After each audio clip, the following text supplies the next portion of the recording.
All right, so let's take a look at the last couple of examples in this chapter.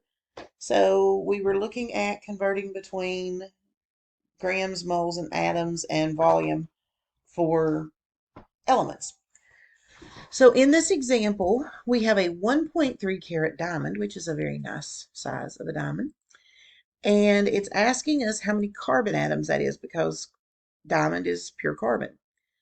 And it tells us that a carat is equal to 0.2 grams.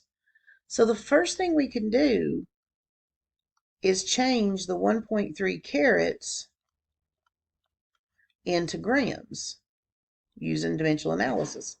So 1 carat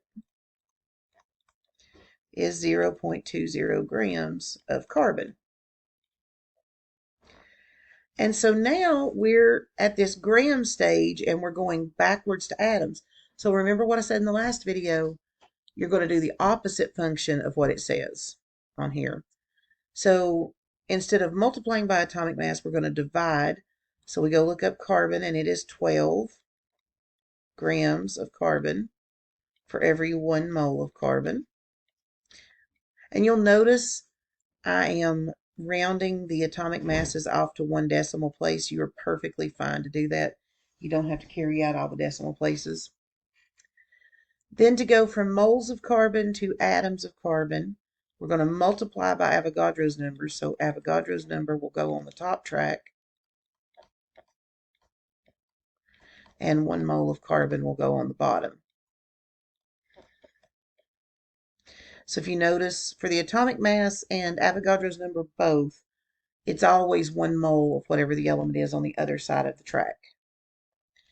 And so when we do our multiplication and division, this 1.3 carat diamond contains 1.3 times 10 to the 22nd carbon atoms.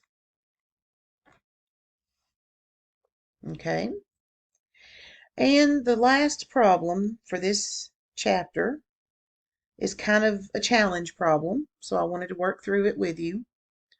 We have a cylindrical copper rod. We know the length of it. We know the radius of it. We know the density of copper, and it's asking us for number of atoms. And we're given the volume of a cylinder. So volume of a cylinder is pi r squared h. So pi times the radius squared times the height or the length. Okay? So the first thing we can do is find the volume of this cylinder. So volume is pi r squared h. So our radius, it says, is 1.05 centimeters. So that's squared. The length of the cylinder is 9.85 centimeters. And so our volume of this cylinder is 34.1 cubic centimeters. So now we're trying to get from volume to atoms. So let's come back up and look at our map. We're over here. We're trying to get all the way back over here. Okay? So what we can do is start with our volume.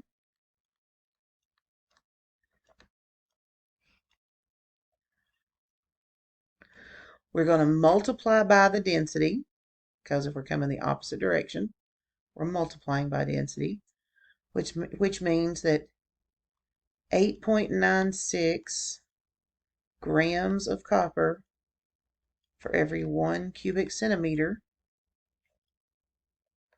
I'm just going to get rid of cubic centimeters. Then we can go to moles, and we will be dividing by atomic mass because we're coming the opposite direction. So we go look up copper on the periodic table. 63.5 grams of copper for every 1 mole. And then finally, to get to atoms, we're going to multiply by Avogadro's number.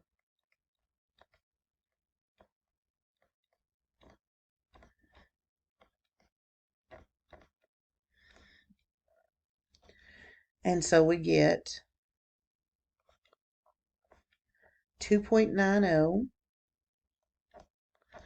times 10 to the 24th copper atoms in that cylinder.